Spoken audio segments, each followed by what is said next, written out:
The weight of actions and the law of nature question. I really love helping others, but I often find that what I do for others and what they want from me don't always align.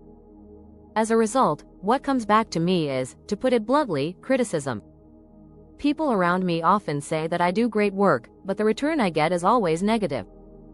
Answer: if the work you do for others is truly for their benefit, it will naturally succeed. This means you have a strong energy. When you initiate something, it always works out. However, the problem lies in the intention behind your actions.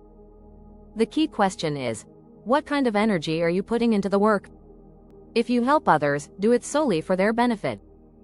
Never let personal motives, self-interest, or hidden expectations influence your actions. If your personal desires are mixed in with your good deeds, it will surely backfire on you. This will create an environment where difficulties arise, and you will find yourself facing challenges. If you have done nothing wrong, hardships will not come to you. This is the law of nature. The laws of nature cannot be altered. If you do not understand this yet, it is something you need to work through. If you find yourself struggling or receiving criticism, it means there is an issue with the way you have approached things. There is no such thing as hardship coming for no reason. If you are facing difficulties, it means there is something you have done wrong. One reason could be that you are taking on work that does not align with your nature. Even if your actions seem right from one perspective, they may not be suitable from another. This is where problems arise. Some people are meant to help others, while others need to focus on their own work. Everyone has their own way of learning. When you interact with people, you gain knowledge and experience. However, if you misinterpret a situation, it can cause confusion, making it difficult for you to see clearly. If you receive criticism, the fact that you heard it means it has already happened. Before that, you might have been able to prevent it, but once you've heard it, you cannot change that moment. If you dwell on it negatively, you will not be able to find the root cause. Instead, you will keep receiving more criticism over time.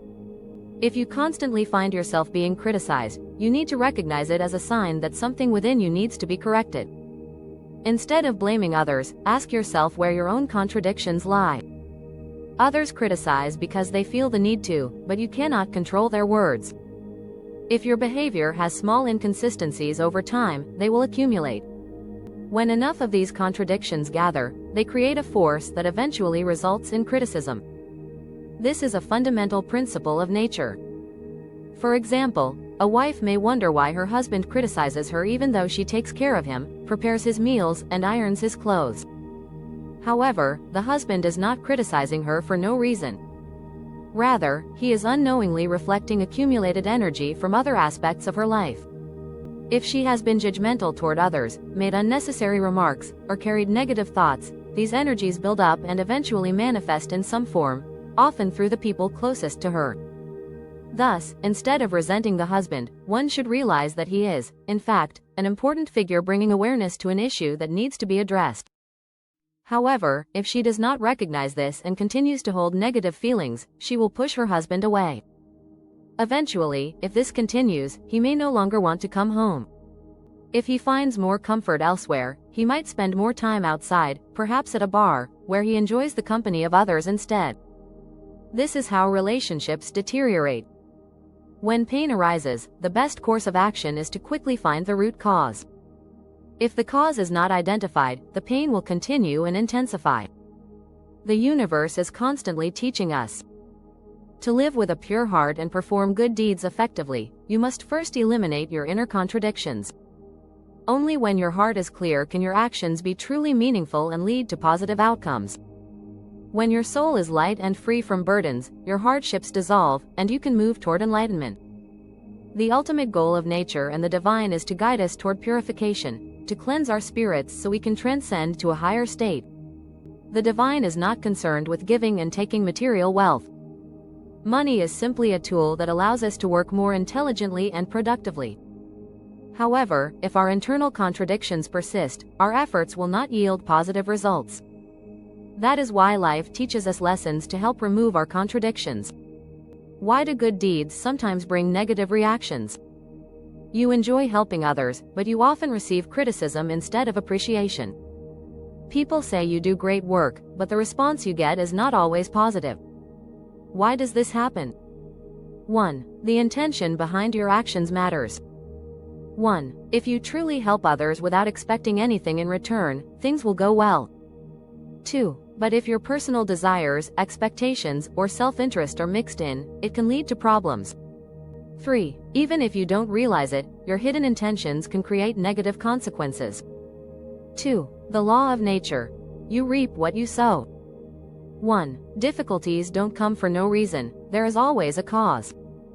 2. If you are facing criticism, there might be something in your behavior that is causing it. 3. Small inconsistencies in your actions can build up over time and eventually lead to negative reactions. 3. Criticism is a sign to reflect on yourself. 1. If someone criticizes you, instead of blaming them, look inward. 2. Are there any contradictions in your behavior? 3. Criticism is often a way for the universe to help you see your own flaws and grow. 4. Your relationships reflect your energy. 1. The way people treat you is often a reflection of how you behave in general.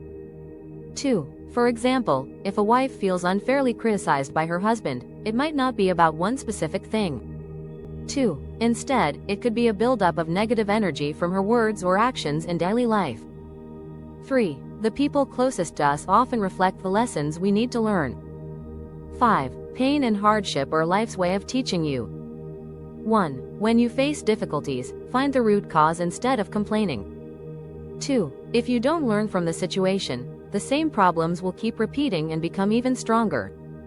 3. The goal is to purify your heart, remove contradictions, and create a lighter, more peaceful soul. 6. The purpose of life is growth and purification. 1. Life challenges us to help us grow. 2. True success comes from aligning our actions with pure intentions and removing inner contradictions. 3. The universe does not give or take material wealth, rather, it teaches us lessons to refine our character. By focusing on self-improvement and removing hidden contradictions, you can create a life of peace, clarity, and true success. Karma and intent. The weight of true kindness. Hannah had always been a giver.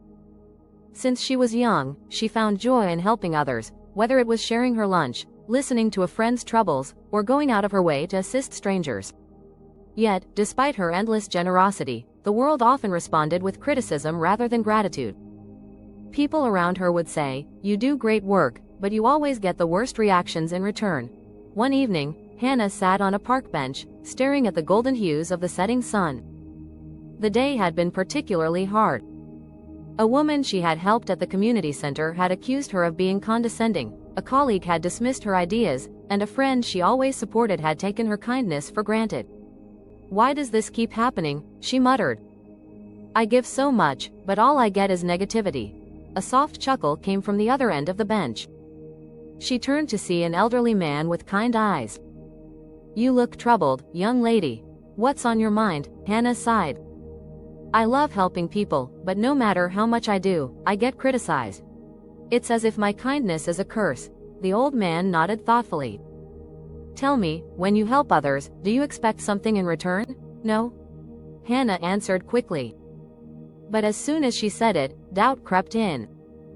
Did she expect gratitude? Respect? A simple acknowledgement? The old man smiled. Even the smallest expectation can create disappointment. True kindness carries no weight, it flows like the wind, expecting nothing in return. The moment you seek appreciation, you tie yourself to the actions of others. Hannah felt a knot tighten in her chest. But what about those who treat me unfairly? Why do I receive negativity when I've done nothing wrong? The old man leaned back. The universe has a way of balancing things. Sometimes, the kindness you give unsettles those who are not ready to receive it. Not everyone can accept light without feeling the weight of their own shadows. She thought about the woman at the community center. Had her help made the woman feel inadequate? Was the woman's criticism a reflection of her own struggles? "So what should I do?" Hannah asked. "Stop helping altogether?" The old man chuckled.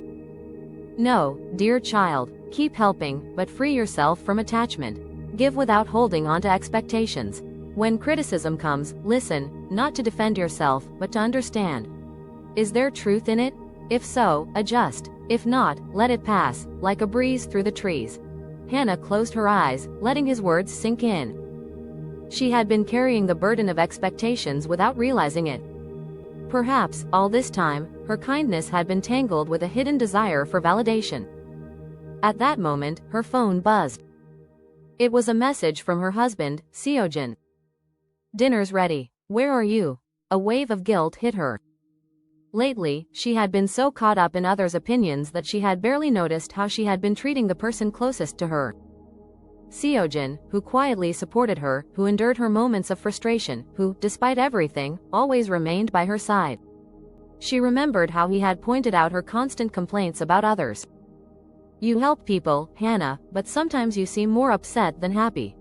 You give so much to strangers, yet when I say one thing, you react so harshly." She had dismissed it at the time, thinking he simply didn't understand her struggles. But now, she saw it clearly. Seojin wasn't criticizing her, he was reflecting something she needed to face within herself.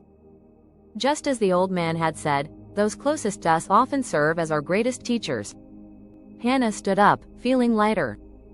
She turned to thank the old man, but he was gone, as if he had never been there. Only the rustling leaves and the cool evening air remained. That night, as she walked through the front door, she saw Seojin setting the table. She hesitated for a moment before stepping forward and embracing him. "Thank you," she whispered. He looked surprised. "For what?" she smiled. "For being my mirror." From that day on, Hannah continued her acts of kindness, but with a newfound freedom. She helped because it was in her nature, not because she needed recognition. And most importantly, she started truly listening, to herself, to the lessons the world was giving her, and to the quiet, unwavering support of those who loved her most. And in that realization, she discovered the true weight of kindness. It was never meant to be carried, only shared.